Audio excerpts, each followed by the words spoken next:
এখানে অন্যান্য যে ভেন্যুগুলো চয়েস করেছে আজকে বিপিএল এর কমিটি, তার থেকে কিন্তু বরিশাল অনেক এগিয়ে।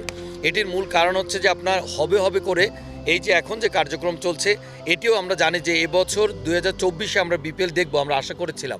বরিশাল স্টেডিয়ামে হতে পারে বিপিএল কিংবা আন্তর্জাতিক ম্যাচ। বরিশালে আন্তর্জাতিক মানের স্টেডিয়াম থাকার পরেও দীর্ঘদিন ধরে বিপিএল কিংবা ফুটবল সহ জেলা ও বিভাগীয় পর্যায়ে কোনো খেলা অনুষ্ঠিত না হওয়ায় খেলাধুলা থেকে বঞ্চিত হচ্ছে বরিশালবাসী।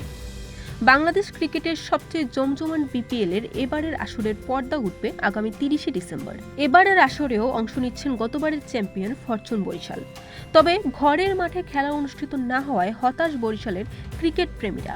দীর্ঘ কয়েক বছর ধরে অচলাবস্থার কারণে আয়তনে দেশের সবচেয়ে বড় বরিশাল স্টেডিয়ামে জেলা কিংবা বিভাগীয় পর্যায়ে কোনো খেলা অনুষ্ঠিত হয় না। ফলে একদিকে খেলাধুলা থেকে বঞ্চিত হচ্ছে বরিশালবাসী, অন্যদিকে ভবিষ্যৎ অনিশ্চিত হয়ে পড়ছে স্থানীয় খেলোয়াড়দের। ৮০ কোটি টাকা ব্যয়ে স্টেডিয়ামের বিভিন্ন উন্নয়ন কাজ হাতে নেওয়া হলেও কাজ শেষ না হওয়ায় এবারও এই স্টেডিয়ামে করাচ্ছেন না বিপিএল ম্যাচ। স্টেডিয়ামটি আধুনিকায়নের কাজ শেষ হলে এখানে বিপিএল কিংবা আন্তর্জাতিক মানের খেলা অনুষ্ঠিত হবে বলে মনে করছেন জেলা ক্রীড়া অফিসার। বরিশালের এই স্টেডিয়ামটা বাংলাদেশের কিন্তু অন্যতম একটি সেরা স্টেডিয়াম এই স্টেডিয়ামটা হতে যাচ্ছে এবং আমরা আশাবাদী বরিশালে আন্তর্জাতিক খেলা সহ বাংলাদেশের বিভিন্ন যে লিগ রয়েছে সেই লিগগুলো বরিশালে অনুষ্ঠিত হবে।